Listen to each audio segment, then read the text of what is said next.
such a broad category of things, and you know, some people are doing more extended style fasting like what you're doing, where it's days on end. I also think it's interesting that a lot of cultures have fasting built in. I have a lot of people that celebrate Ramadan, and you know, it's interesting the fasting that goes on during that period of time. For those that are celebrating Ramadan, and again, a lot of different cultures and religions have periods of time when they're fasting. So it is something that we've done for a long period of time, just like ingrained in our culture. And I always find that that's kind of cool. Yeah. Like we as a human species have done it for a while. Right. And I think, you know, I always think the most popular form of fasting is intermittent fasting. Typically, again, I would say the typical pattern is like I never know if it's 8-16 or 16-8, like if you say one before the other. I forget too. But the typical pattern that I see people doing with intermittent fasting is typically, but not always, like skipping breakfast and eating like around noon. And then before 8 or whatever, they have an 8-hour window where they're eating. That tends to be the most popular fasting that I see people doing on a regular basis. But again, I think we could talk to you a lot about like what, and it might, I would say that it almost takes a level of experimentation to figure out what form of fasting is going to be right for you. I personally have done 16-8 before, where it was more of a skipping breakfast, eating at noon, and eating like a dinner at like 7 or whatever, and fasting the rest of the time. And I found that I needed to tweak that a little bit, like slightly, like eat a little bit earlier. So like you may need to adjust the timeline. And I think that that's just a really important point to start out with, that there's still a level of experimentation with fasting. Makes a really good point. Again, like there's so many protocols, and I'm sure that there's like a million Instagram experts and YouTube videos and podcasts and who knows what else that say you have to do it a certain way. But it's like, you've got to figure out what works for you. And kind of, I'm going to give away a spoiler for later on in the conversation. Another one that I failed to mention was the fasting mimicking diet. I don't know if you're familiar with that as much, but like I tried fasting mimicking first, FMD, and I barely felt any difference doing it. I was like, oh, all right, like I could do it. It wasn't hard, but like I didn't feel different. And it supposedly has all of the same benefits as fasting. But for me, the difference between doing FMD, fasting mimicking diet, versus a true water and tea only fast is hugely different. Yeah. So like even just playing with it, like, yeah, we have data that, and I like the FMD. I think it's a great tool. I've done both the Prolon version and the FMD, like DIY version, but like, that wasn't something that made me feel profoundly better. You could always just stick to the 3 meals a day. Maybe that's going to work best for you. So, I mean, I think it's all about doing some experimentation, feeling what works for you.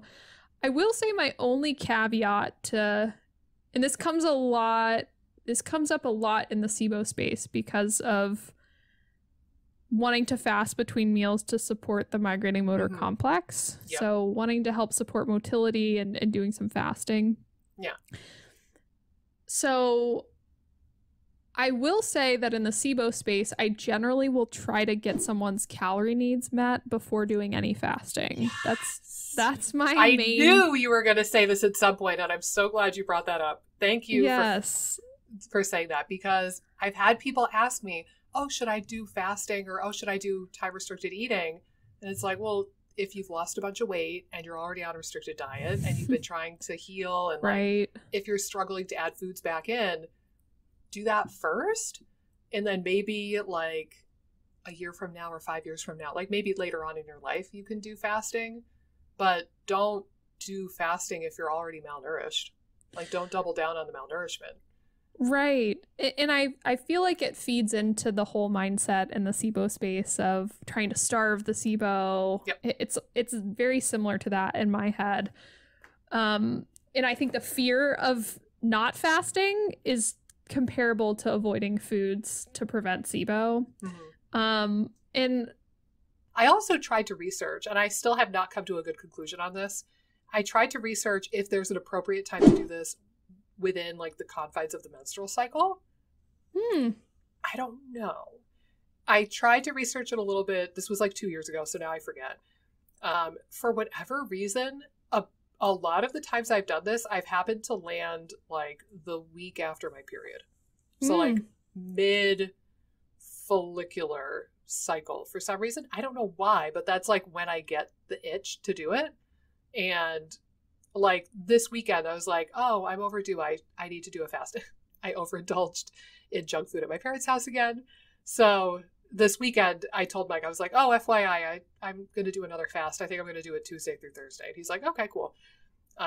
But yeah, for whatever reason, like when I kind of feel the craving to do the fasting, for whatever reason, for me, it seems to generally land like second week of my menstrual cycle. So I'm not on my period. I'm not ovulating. I'm not PMSing. I don't get PMS, but whatever. Like it's kind of that mid follicular phase where my body seems to want to do this. I don't know. Interesting. I don't think it's better or worse or anything, but it is what it is. And I have one more point to share before this also flies out of my brain while it's on my radar. And then I think we might have talked about all the things I could think of with regards to fasting. So a friend of mine, a really good friend, has been doing the Dave Asprey Bulletproof Fasting Challenge. Like he's got a Facebook group or something. And she's been doing really well on it and feeling really great. And it's a combination of like time restricted eating and doing like the bulletproof coffee and the brain octane and his sort of stuff. And the diet, it seems like a dairy-free version of keto. Like all of the fats are coming from like plant-based oils for the most part. So it's a variation of keto that I can kind of get behind. And she and her husband are doing it together. They've been reading Dave Asprey's book and they've been getting a lot out of it.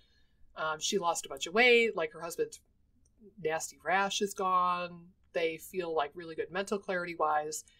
But what was interesting is the first time they did it, they just went right into it. And they were like, yeah, all fully keto, no carbs, no nothing. And then she got wicked PMS before her period. And she was like, what is going on? Like, I forget now what it was, but I think she was either like ultra bitchy and crabby at her poor husband, or I think it was like messing with her sleep. All sorts of things PMS wise were really off kilter for her. And then like they got to the point in Dave Asprey's book where he said, oh, I don't think women should always be doing intermittent fasting. Like you should probably eat more carbs and not do the IF thing around your period. And that way you're not freaking your hormones out too much. And that you could do the intermittent fasting and you could do the carbohydrate restriction, you know, basically like beyond that period of time, pun not intended.